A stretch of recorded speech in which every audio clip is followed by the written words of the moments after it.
The wrench slipped from Roy's hand and clattered against the metal floor. He cursed under his breath and wiped the sweat from his forehead. 3 hours inside this heating duct, and he still could not find the problem. The repair station floated in empty space like a giant metal ring, and somewhere in its guts, a coolant line kept failing. Roy crawled backward out of the narrow passage and sat on the deck. His jumpsuit was covered in grease, and his knees ached. 8 years of working on alien ships had taught him one thing. Every species built their machines differently, and most of them made no sense to human eyes. The comm unit on his belt crackled. "Bennett, we need you in Base 7. Priority job." Roy groaned. His shift was supposed to end an hour ago. "What kind of job?" "Dravine transport. Emergency repairs. You are the only one who will touch it." Roy stood up fast. Dravine ships were rare. Most mechanics refused to work on them because the technology was half biological, half machine. Organic circuits that pulsed like veins. Metal that seemed to breathe. It was unsettling. "On my way," he said. Base 7 was on the other side of the station. Roy took the express lift and tried to remember what he knew about the Dravine. Dragon-like aliens. Ancient. Proud. They kept to themselves and rarely visited common space. Their ships were grown as much as built, seeds planted in special forges that took decades to mature. The bay doors opened, and Roy stopped walking. The Dravine ship was massive and curved like a living creature. Its hull gleamed with scales that shifted color in the light. A ramp extended to the deck, and several Dravine stood at the base.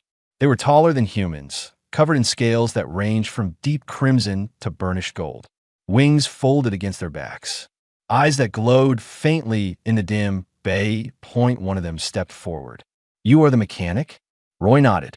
His mouth felt dry. "Yes." "Roy Bennett. What is the problem?"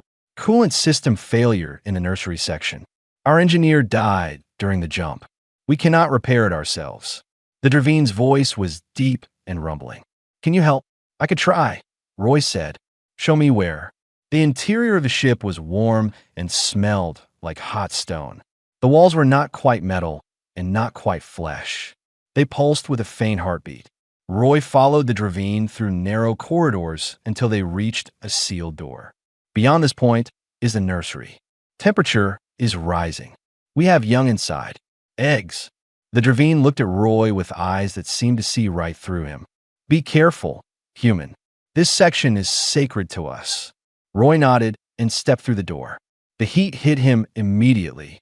It was like walking into an oven. He could see the coolant lines running along the ceiling, and one of them was leaking. Not coolant, though. Something thicker. Something that hissed when it hit the hot air that he moved carefully between rows of egg chambers. Each one held a single egg about the size of his torso. They glowed from within with soft light. Beautiful and strange, Roy found the leak. A coupling had cracked, and the biological fluid inside was vaporizing. He pulled out his tools and started working. Simple fix, really. Replace the coupling, seal the line, check the pressure. He had done this 100 times on human ships. Then the alarm started screaming. Red light flooded the nursery. Roy looked up and saw flames spreading across the ceiling. The leaking fluid had ignited somehow. Fire raced along the walls, consuming everything. "Emergency lockdown initiated," a mechanical voice said. "Evacuate immediately." Roy ran for the door, but it was already sealed. Heavy blast doors had dropped into place. He was trapped. The fire spread faster now, eating through the organic walls. Smoke filled the air. Then he heard it. A cry. High-pitched and desperate. Not mechanical. Not human. Something else. Roy turned and saw one of the egg chambers had cracked open. A tiny dragon, no bigger than a house cat, crawled out onto the hot floor. Its scales were pale blue and its wings were still wet. It cried again, a sound that cut through the roar of flames. The fire was spreading toward the hatchling. Roy could see the protective chamber failing, melting under the heat. The little dragon tried to move, but stumbled.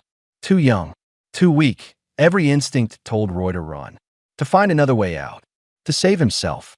Station protocol said to evacuate and seal the section. Let the automatic systems handle it. But that sound, that crying. Roy grabbed a thermal blanket from an emergency kit on the wall. He wrapped it around himself and ran into the flames. The heat was incredible. His skin burned. His lungs screamed for clean air. He could not see through the smoke. His hand found the hatchling. It was hot to the touch, scales rough against his palm. Roy scooped it up and held it against his chest under the blanket. The little dragon stopped crying and pressed close to him. Roy turned to run, but a beam fell from the ceiling. It caught him across the shoulder, and he went down hard. Pain exploded through his body. The hatchling squeaked in fear. "Get up," Roy thought. "Get up, or you both die here," he crawled. One hand holding the hatchling, one hand pulling him forward. The flames were everywhere now. His vision darkened at the edges. Not from smoke, from pain, from burning. Then hands grabbed him. Strong hands, pulling him backward. Through the flames, through the smoke, out into cool air. Roy collapsed on the deck outside the nursery. The hatchling was still pressed against his chest, trembling but alive. Dravine voices shouted around him. Someone sprayed fire suppressant into the burning section. Roy looked down at his arms. The skin was red and blistered. His hands were burned black in places. He should be screaming, but he felt strangely numb. The little dragon looked up at him with eyes like molten gold. It made a soft chirping sound. "You saved her," a Dravine voice said from somewhere far away. "You ran into fire for one of our young." Roy tried to answer, but darkness swallowed him whole. When he opened his eyes again, everything was white. Clean, quiet, a medical bay. He tried to sit up, but his body would not cooperate. Every muscle ached. "Do not move," a voice said. "You are healing, but it will take time." Roy turned his head. An old Dravine sat beside his bed. Scales like weathered copper. Eyes that held centuries of knowledge. "The hatchling," Roy whispered. "She lives because of you. Her name is Pip. She will not leave your side." The Dravine gestured to the foot of the bed. Roy looked down. The little dragon was curled up on the blanket near his feet, sleeping peacefully. "You have been unconscious for 3 days," the Dravine continued. "Your burns should have killed you, but they are healing, faster than our doctors expected." Roy looked at his arms. The burned skin was gone. In its place were strange patterns, lines that glowed faintly in the dim light. They curved across his forearms and disappeared under his medical gown. "What is this?" Roy asked. The old Dravine leaned forward. His expression was serious. "Reverent, you're marked now, human. The Covenant has chosen you." Roy spent 2 more days in the medical bay, learning things that made no sense. His body temperature had increased by 3 degrees, but the doctors said he was healthy. The marks on his skin were not tattoos or scars. They were alive, somehow, pulsing with faint light that matched his heartbeat. The little dragon, Pip, refused to leave. She slept on his bed and cried when nurses tried to move her. When Roy woke from nightmares about the fire, she would press her small head against his hand, and the dreams would fade. On the 3rd day, the old Dravine returned. His name was Brightscale, and he walked with the authority of someone used to being obeyed. "You can understand me now," Brightscale said. Not a question, a statement. Roy realized the Dravine was speaking his own language, not the common trade tongue everyone used on the station. Somehow Roy understood every word. "How is that possible?" Roy asked. "The mark changes you, gives you gifts. Understanding is the first." Brightscale sat in the chair beside the bed. "Do you know what you have done, Roy Bennett? I saved a hatchling from a fire. You sacrificed yourself for one of our young without thinking of reward or recognition. You did not know what she was. You only heard her cry and ran into flames." Brightscale touched one of the marks on Roy's arm. "This is the Covenant, an ancient bond between Dravine and worthy souls. It has not been granted in over 4,000 years." Roy pulled his arm back. The mark felt warm where Brightscale had touched it. "I did not ask for this. I just did what anyone would do." "No," Brightscale said firmly. "Most beings would have followed protocol. Evacuated. Sealed this section. Let the fire burn. You chose differently." He gestured to Pip, who was watching them with bright eyes. "She has bonded to you now. In her mind, in her heart, you are her clutch parent. That bond is permanent." Roy looked at the little dragon. She chirped and climbed onto his lap, curling up like a cat. Her scales were warm against his skin. "What does that mean?" Roy asked. It means you are responsible for her until she reaches maturity. 20 years by your human counting. It means you carry diplomatic immunity across all Dravine space. It means you have responsibilities you do not yet understand. Brightscale stood. And it means others will fear you or try to use you. I'm just a mechanic, Roy said quietly. You were just a mechanic. Now you're marked by dragons. Brightscale walked to the window that looked out over the station. News has already spread. Other species know a human carries the covenant. Some are fascinated. Others are afraid. The Dravine are not well liked in all corners of the galaxy. We have long memories, and we do not forgive easily. Roy felt a knot form in his stomach. What do I do? You come with me to Ashenfell, our homeworld. You learn what it means to carry that mark. You protect Pip as she grows. Brightscale turned back to face him. Or you refuse. I can remove the bond, but it will likely kill the hatchling. She has imprinted on you too deeply. The room was quiet except for Pip's soft breathing. Roy thought about his life on the station. Simple work, simple routines, sending money back to Earth for his sister and her kids. Nothing special, nothing important. Then he thought about running into those flames, about the sound of Pip crying, about how his body had moved before his brain could catch up. How long do I have to decide? Roy asked. 3 days. Then we depart for Ashenfell with or without you. Brightscale left, and Roy was alone with Pip. The hatchling looked up at him with eyes that seemed far too intelligent for something so small. You are a lot of trouble, Roy said softly. Pip chirped and nuzzled his hand. Over the next 2 days, Roy tried to go back to his normal life. He returned to his quarters, a small room with a bed and a desk, and not much else. Pip followed him everywhere. When he tried to work in the repair bays, she sat on his shoulder and watched everything he did. Other mechanics gave him strange looks. Some asked to see the marks. Others kept their distance like he carried a disease. His supervisor called him into the office. Bennett, I need to know if you're staying or going. If you're marked by the Dravine, you cannot just work here like nothing happened. It is a security issue, a diplomatic issue. Roy had not thought about it that way. I have not decided yet. We'll decide fast. Station command is getting nervous. That night, Roy sat in his quarters and pulled up messages from Earth. His sister had sent 3 in the past week. Her kids were doing well in school. They had saved enough to buy passage to a colony world called Haven's Reach. Better opportunities there. Clean air and open spaces. Roy had been saving money to visit them. Maybe even move to Haven's Reach himself one day. Retire from station work and live somewhere with Real sky overhead. Pip climbed onto the desk and looked at the screen. She tilted her head like she was trying to understand.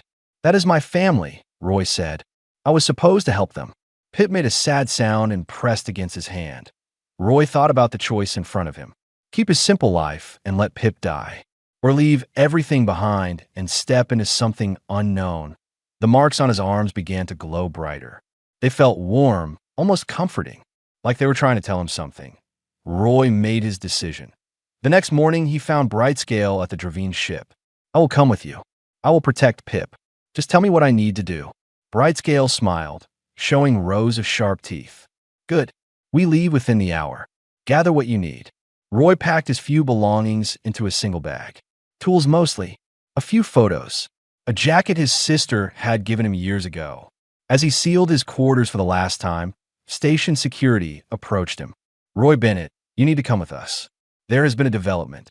What kind of development? The security officer looked uncomfortable. We received an encrypted message from the Shalene Collective. They have placed a bounty on you. A large one. They claim you stole or faked the mark somehow. They want you brought to them for trial. Roy felt ice run through his veins. The Shalene? Why would they care about me? We do not know, but we cannot protect you here. Station policy is to remain neutral. If the Shalene send ships, we have to cooperate. Brightscale appeared in the corridor, moving with surprising speed for something so large. The human is under Dravine protection now. You will not touch him. The security officer backed away. We are not trying to arrest him. We are warning him. The bounty went out an hour ago. Every mercenary and hunter in 3 sectors will be looking for him now. Roy looked at Pip riding on his shoulder. The little dragon seemed oblivious to the danger. "Then we leave now," Brightscale said, "before anyone tries to collect." Roy followed the old Dravine to the ship, his heart pounding. 3 days ago, he had been a simple mechanic. Now he was running from bounty hunters, marked by ancient magic, and responsible for a dragon hatchling.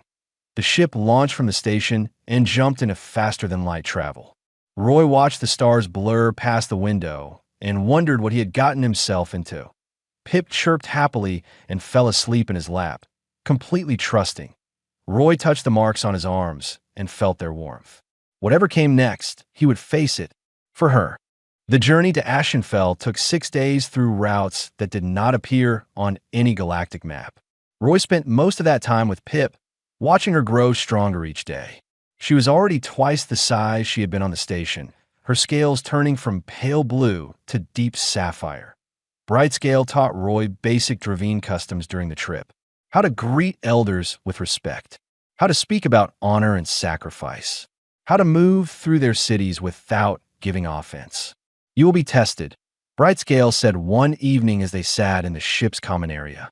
"The council will want to see if your marks are real, if your bond with Pip is genuine." "How do they test that?" Roy asked. "Fire. You will walk through the sacred flames. If the marks are false, if you somehow stole them or faked them, the flames will burn you to ash. If they are real, you will pass through unharmed." Roy felt his stomach drop. More fire. "Great. You survived once already. The marks protect you now. Trust them." Roy looked at his arms where the glowing patterns shifted slowly. He still did not understand what they were or how they worked, just that they felt like a part of him now, as natural as breathing. On the 7th day, they arrived at Ashenfell. The planet was nothing like Earth.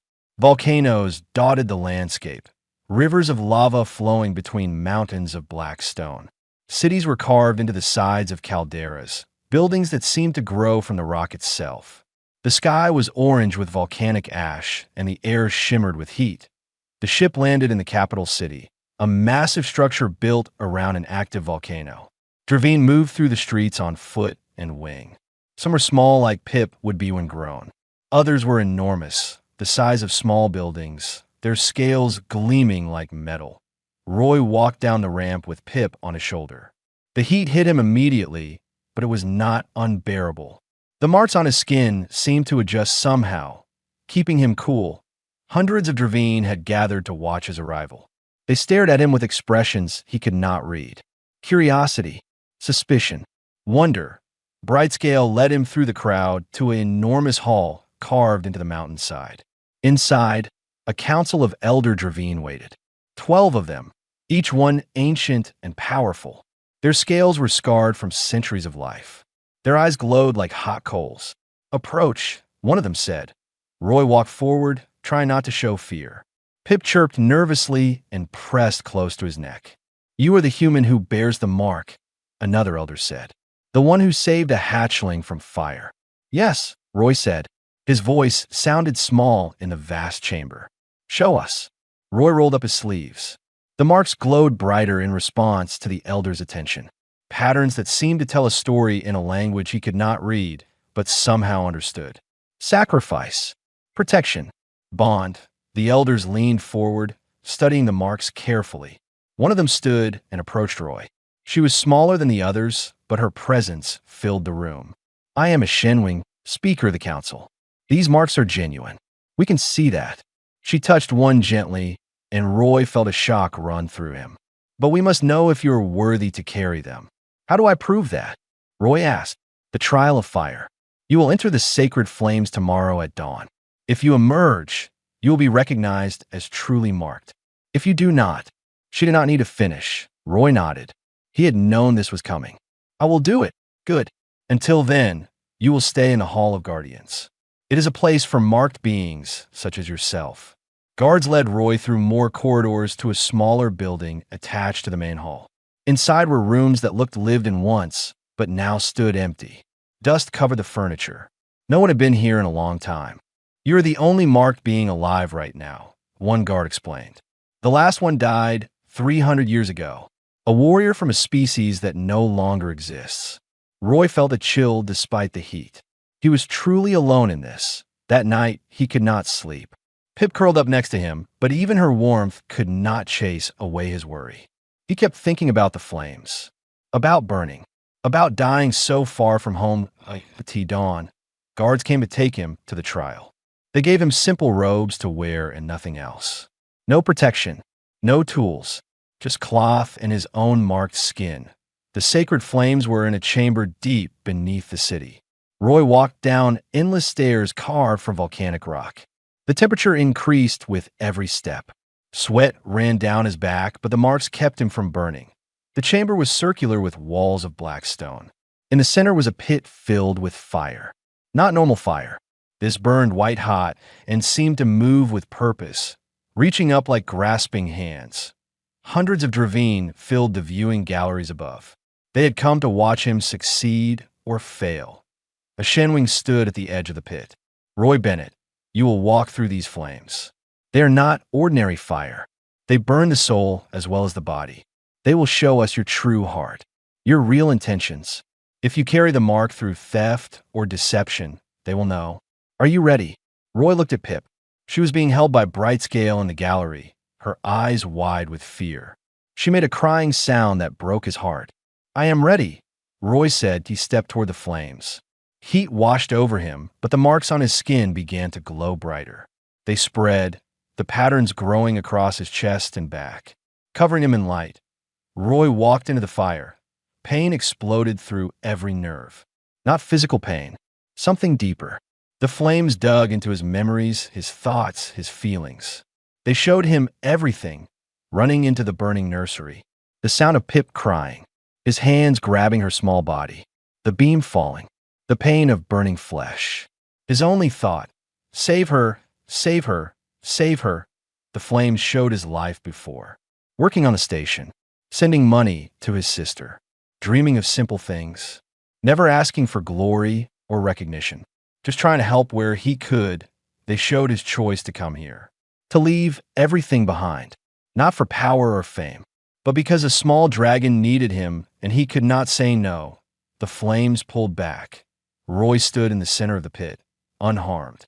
The fire swirled around him like a protective curtain, but did not touch him. His marks blazed with golden light, brighter than the flames themselves. The chamber erupted in sound. Dravine voices raised in shock, and awed out of Shenwing's voice cut through the noise. He is not just marked. He is firstborn marked. The ancient text spoke of this. One who would come in time of need. One who would unite the scattered peoples. Roy stumbled out of the pit, his legs shaking. He did not feel like someone special. He felt like a mechanic who had gotten very lucky. Brightscale brought Pip to him, and the little dragon launched herself into his arms, chirping frantically. Roy held her close and felt the marks settle back into their normal patterns. What does firstborn marked mean? Roy asked. A Shenwing looked at him with an expression that might have been pity. It means your life just became much more complicated, Roy Bennett. And it means the Shalene have every reason to fear you. Before Roy could ask what she meant, an explosion rocked the chamber. Stone rained from the ceiling. Screams filled the air. Through the smoke and dust, figures in dark armor poured into the room. They carried weapons that hummed with energy.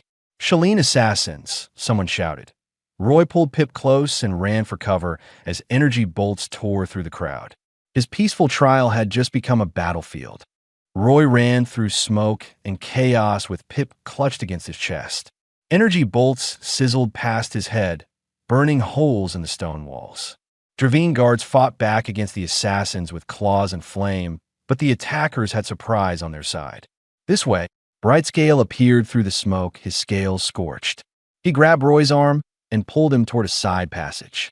We must get Pip to safety. They ran through narrow corridors while the sounds of battle echoed behind them. Roy's heart pounded and his marks fell hot against his skin, almost burning. Pip whimpered and pressed her face into his shoulder. The passage opened into a medical sanctum, a quiet place with healing pools and soft light. Several Dravine healers looked up in alarm as they burst through the door. Seal the entrance, Brightscale ordered. We have wounded coming. Heavy doors ground shut just as an explosion shook the building. Dust fell from the ceiling. Roy set Pip down carefully and checked her over. She seemed unhurt but terrified. "What is happening?" Roy asked. "The Shalene sent assassins to kill you before you could be recognized by the council. They failed, but they're trying to cause as much damage as possible on their way out." Brightscale's eyes glowed with anger. "This is an act of war." More Dravine arrived, some carrying wounded on stretchers. Roy saw burns and cuts and worse. One young dragon had a wing torn nearly off. The healers worked frantically, their claws gentle despite their size. Then Roy saw her. A small female dragon, not much bigger than Pip, bleeding from a dozen wounds. She had thrown herself in front of a group of hatchlings when the ceiling collapsed.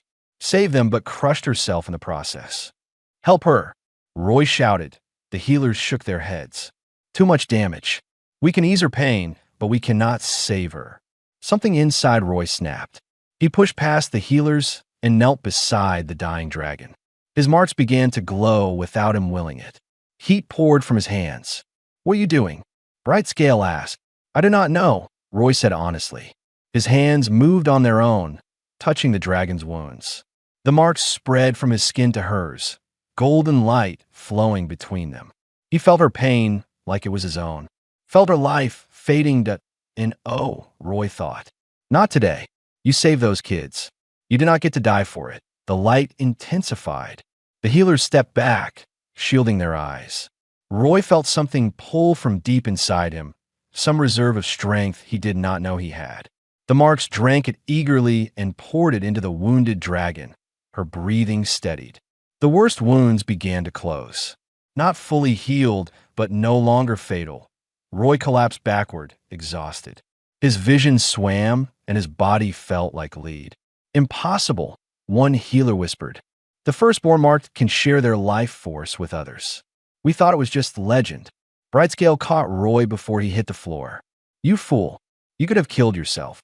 "She saved children," Roy mumbled. "Like I saved Pip. Could not let her die for that." Pip climbed onto his chest and licked his face with her small tongue. The gesture made him smile despite everything. They let Roy rest for several hours while the battle outside was brought under control. When he woke, a Shenwing was sitting beside him. The council speaker looked older than before, tired in a way that went beyond physical. "The assassins are dead or captured," she said. "We lost 37 people. Civilians mostly." The Shalene wanted to make a statement. "Why?" Roy asked, sitting up slowly. Everything ached. "Why do they hate me so much? I am just a mechanic. You are the firstborn marked. Ancient prophecies speak of one like you appearing in times of great change. One who would broker alliances between species, create new trade routes, unite peoples against common threats." A Shenwing stood and walked to the window. The Shalene Collective controls most major trade in this sector. They profit from division, from species that do not trust each other. A united galaxy would destroy their power. Roy thought about that. So, they want to kill me to protect their profits? Yes, and they will try again. Brightscale entered the room, his expression serious. "We have interrogated one of the captured assassins. The Shalene have a fleet gathering at the edge of our space. They are preparing for war unless we hand you over." "Then give me to them," Roy said. "I will not let your people die for me." "No." The voice was small but fierce. Pip stood on the bed, her scales bristling. She might be young, but her eyes held determination. "You are mine. My clutch parent. No one takes you." Roy was shocked. He had never heard Pip speak before. Her voice was high and clear, speaking Dravine perfectly, as Shenwing smiled. "She has found her voice protecting you." How fitting. The smile faded. "But she is right. We do not surrender our own to threats, especially not someone marked by the Covenant." "There is another option," Brightscale said. "We can offer Roy a way out. Remove the mark, sever the bond, give him a new identity. He returns to being a simple human." Pip, he could not finish. "Would die," a Shenwing said quietly. "The bond is too strong now, especially after Roy shared his life force to save another. Breaking it would kill her." Roy looked at Pip. The little dragon was shaking, but trying to be brave. He thought about everything that had happened. The fire, the marks, the trial, the attack. All of it because he heard a baby crying and could not walk away. "I am not leaving her," Roy said. "Not ever. I made a choice when I ran into those flames. I am making it again now." A Shinwing nodded like she expected that answer. "Then we must make you strong enough to survive what is coming.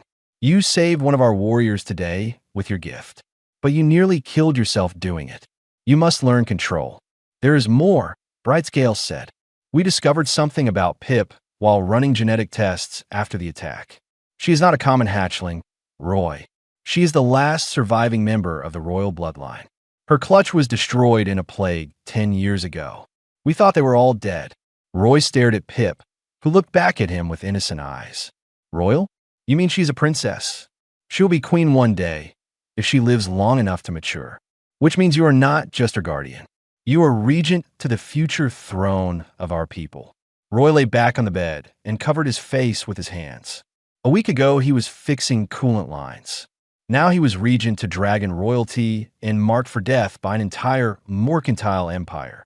"I really should have just evacuated that day," he muttered.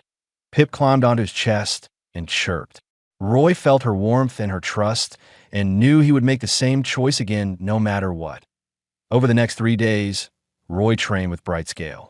He learned to control the heat that flowed through his marks, learned to sense danger before it struck, learned to share his strength without draining himself completely. A Shinwing came to him on the 4th day. "The Galactic Assembly has called for a meeting. Every major species will be there.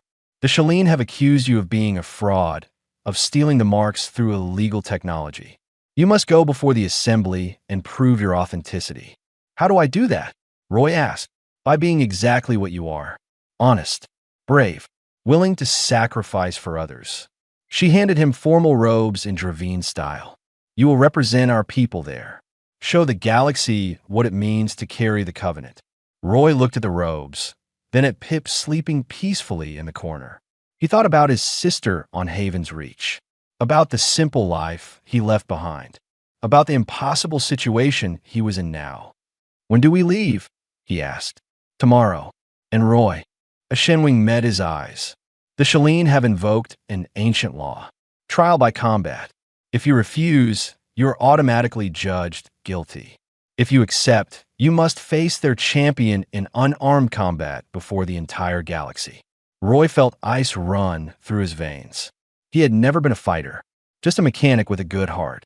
"I will do it," he said, because what choice did he have? Pip opened one eye and looked at him. Her expression seemed to say, "I believe in you." Roy hoped that would be enough. The Galactic Assembly Station was enormous, a city floating in space where thousands of species gathered to debate laws and settle disputes. Roy stood at the window of the Dravine ship, watching it grow larger as they approached. Pip sat on his shoulder, bigger now than when they first met, but still small enough to perch there comfortably. She nuzzled his cheek, sensing his nervousness. "You will do well," Brightscale said from behind him. "Just tell the truth. Show them what you are. A scared mechanic pretending to be something important?" Roy asked. "A man who ran in a fire to save a child. That is all you need to be." The station docking procedures took hours. Security scanned the ship 3 times. Armed guards escorted them through corridors packed with beings from across the galaxy. Roy saw species he had never encountered before. Some walked on legs, others floated, a few seemed to exist in multiple dimensions at once. Everyone stared at him, at the marks on his skin, at Pip riding his shoulder. Whispers followed them like shadows. The assembly chamber was a massive amphitheater with seats rising in circles around a central platform. Representatives from hundreds of worlds sat in their designated sections. At the front, raised above everyone else, sat the Council of Arbiters who judged disputes. The Shalene delegation sat in prime position. They were insect-like beings with hard shells and multiple arms. Their leader, a large male with scars across his carapace, watched Roy with compound eyes that reflected no emotion. Roy took his place on the platform. Pip jumped down to stand beside him, her small chest puffed out bravely. "This assembly is called to order," the head arbiter announced. Her species had translucent skin, and Roy could see organs moving beneath. "We gathered to hear accusations against the human Roy Bennett. The Shalene Collective claims he has falsified the Dravine Mark of Covenant through illegal technological means. The Shalene leader stood. We have evidence that this human used stolen biomodification equipment to create the appearance of marking. He seeks to gain power and influence through deception. We demand he be turned over to us for proper investigation. Murmurs ran through the chamber. Several species nodded in agreement. Roy noticed most of them wore badges showing Shalene trade partnerships. A Shinwing rose to speak for the Dravine. The marks are genuine. Our council has verified them. Roy Bennett saved a royal hatchling through selfless sacrifice. He has passed the trial of sacred flames. No technology can fake such things. So you claim, the Shalene leader hissed. But Dravine are known for their pride. Perhaps you were deceived. Perhaps you want so desperately to find a marked being after 4,000 years that you see what you wish to see. The arbiters conferred quietly. Finally, the head arbiter spoke. Roy Bennett, you may present evidence of your authenticity. Roy stepped forward. His heart hammered, but he kept his voice steady. I'm not a scientist or a diplomat. I cannot explain how the marks work. I can only tell you what happened. He described the fire. Hearing Pip cry, running through flames without thinking, waking 3 days later with these marks on his skin. He showed them his arms, rolling up his sleeves so everyone could see the glowing patterns. These are not tattoos. They are not implants. They are part of me now, as much as my own blood. Roy looked up at the thousands of faces watching him. I did not ask for this. I did not want power or fame. I just heard a baby crying and could not walk away. Pretty words, the Shalene leader said. But words prove nothing. We demand physical verification. The arbiters nodded. Scans will be performed by neutral parties. For the next hour, Roy stood while various species scanned him with equipment he did not understand. They examined his skin, his blood, his genetic code. Pip stayed close, growling at anyone who got too rough. Finally, the technicians presented their findings. We detect no artificial implants. No technological manipulation. The patterns appear to be a form of symbiotic bioluminescence integrated at a cellular level. We have never seen anything like it, because it does not exist naturally, the Shalene leader insisted. It must be manufactured, or a new voice spoke from the gallery. It is exactly what the Dravine claim. A delegation of Quillen entered the chamber. They were silicon-based beings who looked like walking crystals. Their leader approached the platform. We are an ancient people. Our records go back 50,000 years. We have accounts of marked beings from various species throughout history. The descriptions match exactly what we see on this human. The Quillen gestured to Roy's marks. This is the Covenant, real and undeniable. Other species began to speak up, some in Roy's defense. Others remained loyal to the Shalene through economic necessity. The chamber descended into chaos as arguments broke out. The head arbiter called for order. The Shalene have invoked trial by combat. This is their right under ancient law. Roy Bennett, do you accept? Roy looked at Brightscale, who nodded slightly. No choice. I accept, Roy said. The chamber fell silent. The Shalene leader made a clicking sound that might have been laughter. Excellent. Our champion will face you in 3 days. Una med combat. No weapons. No arme. Fight until submission or death. A massive door opened at the far end of the chamber. Something huge walked through. The Shalene champion was a cyborg, part organic, part machine. It stood 3 meters tall with arms like steel beams and eyes that glowed red. Scars covered its body from countless battles. Roy felt his courage drain away. He was a mechanic. He fixed things. He did not fight monsters. Pip pressed against his leg and made a determined sound. In his mind, through their bond, he felt her absolute faith in him. The next 3 days passed in a blur. Brightscale tried to teach Roy to fight, but it was hopeless. Roy was too slow, too weak, too inexperienced. You cannot beat him with strength, Brightscale finally admitted. But the marks give you one advantage. You can endure. You can survive damage that would kill others. That is your path. Survive until what?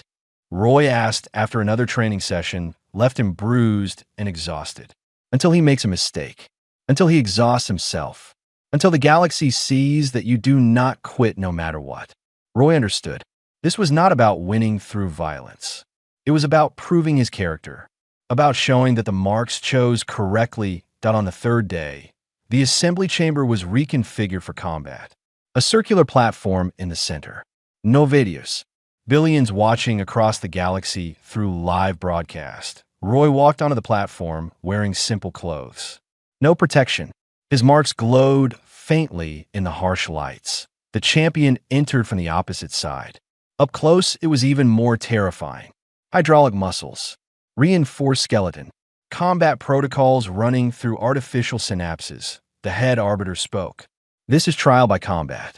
Fight until one submits or cannot continue. No outside interference. No mercy. Begin. The champion moved faster than something that large should be able to. Its fist caught Roy in the ribs and sent him flying across the platform. Pain exploded through his chest. Probably broken bones. Roy got up. His marks blazed brighter, already working to heal the damage. The champion came again. Faster. Harder. Each hit drove Roy down. Each time he got back up, the crowd watched in silence. Roy could not fight back, could not match the champion's strength. All he could do was stand again and again. His nose broke. Ribs cracked. One eye swelled shut. But the marks kept healing him just enough to continue. Stay down, the champion finally shouted. Why you keep standing? Roy spit blood and smiled through broken teeth. Because that is what the marks mean. We endure. We protect. We do not quit. He stood again. The champion roared in frustration and charged. But exhaustion was setting in. The cyborg had fought for an hour straight, burning through power reserves. Its movements grew slower. Roy just stood there, bleeding, broken, refusing to fall. Finally, the champion stopped. Its artificial lungs heaved. Power cells warning lights flashing. Roy took one step forward, then another. Not attacking, just advancing slowly. The champion stepped back. The crowd erupted in shocked noise. The Shalene champion, undefeated in 100 battles, was retreating from a battered human mechanic. I submit, the champion said quietly. You have won. Roy collapsed to his knees, every part of him screaming in pain. But through the bond, he felt Pip's joy. Heard the crowd's amazed reaction. The head arbiter spoke. The trial is concluded. Roy Bennett has proven his worth through endurance. The marks are declared authentic. All accusations are dismissed. Brightscale rushed onto the platform to help Roy up. Pip climbed onto his shoulders, chirping frantically. Roy had won. Not through strength, but through simple stubborn refusal to give up. AS medical teams treated his wounds. A new message came through on priority channels. A distress call from the edge of known space that a human colony under attack. Roy looked at the message coordinates, and his blood went cold. Haven's reach. His sister's world. Roy stared at the distress signal with his one good eye. The other was still swollen shut from the fight. His sister's voice came through the static, terrified and desperate. Anyone listening? Haven's reach is under attack. Unknown ships using plasma weapons. They are burning everything. We have civilians trapped. Children. Please, if anyone can hear this, we need help. If there is someone out there who bears the mark of dragons, we need you now. The message cut off in a burst of interference. Roy tried to stand, but his legs would not cooperate. Brightscale caught him before he fell. You cannot go anywhere in this condition. You need medical treatment. Rest. That is my family, Roy said. His voice came out harsh and broken. My sister. Her kids. I have to help them. A Shinwing appeared through the crowd of medical personnel. The Dravine do not involve ourselves in human conflicts. We have no obligation to help this colony. Roy looked at her with fury burning in his chest. Then I will go alone. You can barely walk, a Shinwing pointed out. You would die before reaching them. Pip jumped between them, scales bristling. Then we all die together. He is my clutch parent. Where he goes, I go. If the Dravine are too proud to help, then we do not need them. The little dragon's words rang through the medical bay. Several Dravine looked ashamed that a new voice spoke from the entrance. I will help. The Quillen leader from the assembly stepped forward. My people remember what it means to stand for others. We will send ships. Another voice. The wandering fleets will assist. Roy Bennett is human like us. We do not abandon our own. More species stepped forward. The coalition that formed during Roy's trial now gathered around him with offers of ships and weapons and aid. A Shenwing watched this happen with an unreadable expression. Finally, she sighed. The Dravine do not abandon those who carry the Covenant. We will send our battle fleet. But Roy, you must understand, if we investigate and find the attackers or who I think they are, this will be bigger than one colony. Who? Roy demanded. The Ashborn, renegade Dravine who rejected the Covenant centuries ago. They were exiled for unspeakable crimes. They survive by raiding worlds and taking what they need. Brightscale's expression was grim. If they have returned, it means they are hunting for something specific. Roy felt ice in his veins despite his fever. Me. They are hunting for me. For any marked being. They see the Covenant as weakness. They want to prove that strength alone matters, not sacrifice or compassion. A Shenwing placed a clawed hand on his shoulder. If we do this, we go to war against our own exiled people. Are you certain? Roy thought about his sister, about her kids who called him Uncle Roy in their messages, about all the families on Haven's Reach who just wanted peaceful lives. I am certain. Within hours, the largest fleet Roy had ever seen assembled near the station. Dravine battleships that looked like flying mountains. Quillen crystal vessels that bent light around them. Ships from a dozen other species, all coming together because one human mechanic had refused to quit. Roy stood on the bridge of the Dravine flagship, still bandaged and broken, but standing. Pip rode on his shoulder, big enough now that she had to duck her head under doorways. The jump to Haven's Reach took 3 days at maximum speed. Roy spent that time healing, the marks working overtime to repair his battered body. He also spent time communicating with the fleet, coordinating plans, learning the capabilities of each ship. That he was not a military leader, but he understood logistics and organization from years of managing repair schedules. Those skills translated surprisingly well. When they dropped out of faster-than-light travel near Haven's Reach, the sight that greeted them made Roy's breath catch. The colony was burning. 3 Ashborn ships, smaller than the Dravine battleships, but bristling with weapons, circled the planet like predators. They were systematically destroying settlements, harvesting resources, taking prisoners. Attack formation, a Shenwing commanded. The coalition fleet spread out, surrounding the Ashborn point. One of the enemy ships transmitted a message. Dravine battle fleet, you defend humans now? How far you have fallen? Give us the marked one, and we will leave peacefully. Roy stepped forward to the communication console. I am Roy Bennett. I carry the mark. If you want me, come and take me. Laughter echoed through the channel. Brave words from a human. Very well. We accept. The Ashborn leader's ship broke away from the planet, accelerating toward the flagship. It was smaller but faster, weapons charging with deadly intent. Let them come, a Shenwing said. Shields up. All ships, protect the flagship. The battle began, space filled with weapons fire and explosions. The coalition ships fought with coordinated precision while the Ashborn relied on brutal power. Energy bolts tore through shields. Ships on both sides took damage. Roy watched helplessly from a bridge.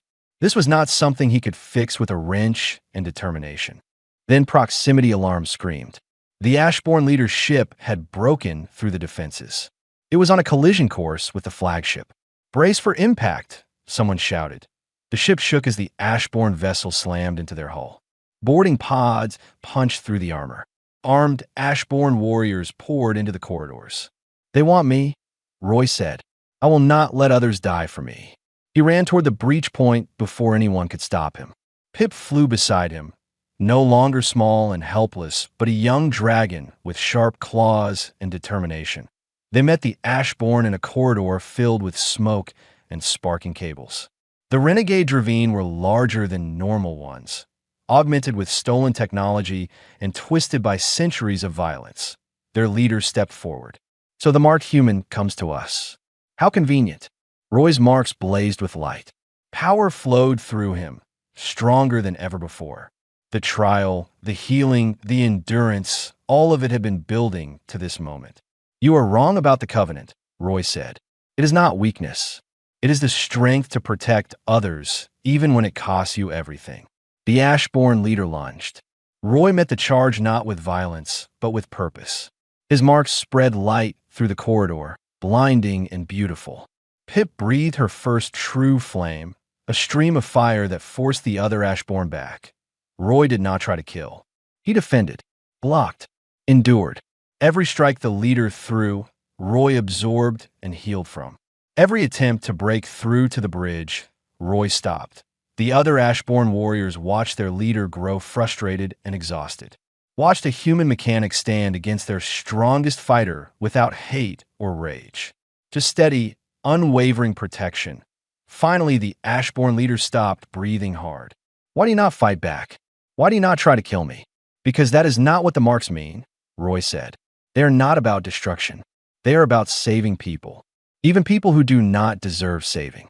He extended his hand. You were exiled centuries ago for crimes I do not know. But you're still Dravine. You could still come home.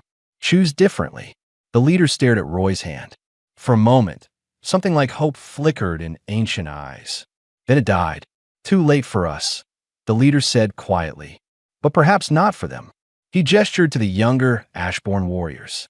Stand down. All ships, cease fire. We surrender. The battle ended. The Ashborn warriors laid down their weapons. Their leader walked past Roy toward the bridge where a Shenwing waited. Take them into custody, a Shenwing ordered. They will face justice. But Roy, what you offered, that took more courage than any fight. Roy collapsed against the wall, exhausted beyond measure. Pip curled around him protectively. The colony was saved. The Ashborn defeated. But more importantly, Roy had proven that the Covenant could change even those who seemed beyond redemption. Over the following weeks, Haven's Reach was rebuilt. Roy's sister and her family were relocated to a safer world under Dravine protection. The coalition of species that formed during the crisis began formal talks about permanent alliance. Roy stood in the Hall of Guardians on Ashenfell, no longer alone. 3 new beings had been marked after acts of selfless courage. Aquilin, who saved miners from a collapsing shaft. A human woman who ran into radiation to seal a reactor leak. A being from a species humanity had never met, who sacrificed everything to protect refugees. Pip was grown now, a magnificent dragon who would soon take her place as queen. But she still called Roy her clutch parent and slept near his quarters every night. A Shenwing approached him as he watched the sunset paint Ashenfell's volcanoes gold. You have changed our people, Roy Bennett. Changed the galaxy. The Covenant lives again because you showed us what it truly means. I just did what anyone would do, Roy said. No, most people would have evacuated that nursery.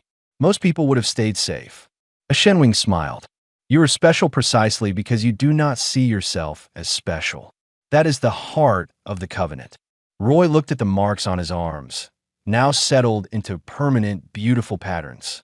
He thought about the simple mechanic he used to be, about the impossible journey that started with a crying dragon hatchling. He recorded one final message to Earth, to the family he would always love, even from across the stars. I found my purpose out here, not in being marked by dragons or bearing ancient magic, but in doing what felt right when I heard someone who needed help. That is all I ever did, and somehow it was enough.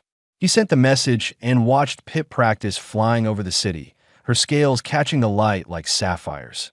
Roy Bennett, former mechanic, marked guardian, regent to the Dragon Queen, smiled.